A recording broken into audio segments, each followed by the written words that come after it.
Hej alle sammen, nu vil jeg vise jer, hvordan man sætter en Samba server, eller i hvert fald sætter Samba op, så I kan se filerne på jeres Windows computer, Mac computer, andre Linux computer. Og jeg bruger OpenSUSE, og den nye version 12,1 tror jeg det er. Men det vi starter med at gøre, det er at finde vores pakkehåndteringsprogram.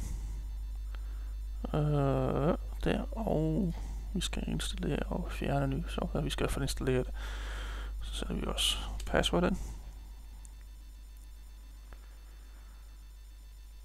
Sådan. Og så vil den lige refresh oplysningerne en gang. Og det kan man sådan set godt gå ind og slå fra, men nu er det en helt ny installation, og det er allerførste gang, så det er en god ting at lade det gå. Lad den gøre det. Og så søger vi simpelthen bare under Samba. Sådan. Og det vi skal have, det er den der hedder Samba Repo Network Stable. Sådan. Så har den de forskellige man kan også godt tage testing, men lad os nu bare holde det på den stabile side. Så det gør vi. Så skulle det være installeret, og så skal vi bare ind og sætte det op, og det gør vi i Yast. Kodeord igen. Og vi går ned til Network Service og Samba Server. Åbn.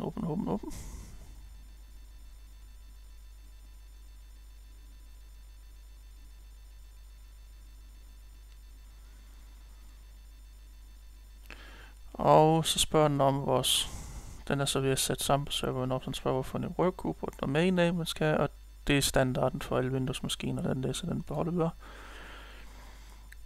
Om det skal være en primary domain controller, en backup domain controller, eller ikke en domain controller. Det skal ikke være en domain controller. Og den skal starte, når vi booter op, og vi åbner portene i firewalls. Og så konfigurerer den, sætter firewallen op. Og det skulle teoretisk set sådan set bare være det. Så vi prøver lige at gå ind i vores file manager og se om vi har heldet med os. Ja, der er workgroup. Og der har vi mine forskellige computer. Det må være den vi har her. Det er min bærbare, min iMac og mit mediecenter. Ja, jeg bruger iMac også. Det er mest til fusk og musik og hvad har vi ikke alt. Yep, jeg takker mange gange for at I vil se med, og håber I kunne bruge det. Hej hej.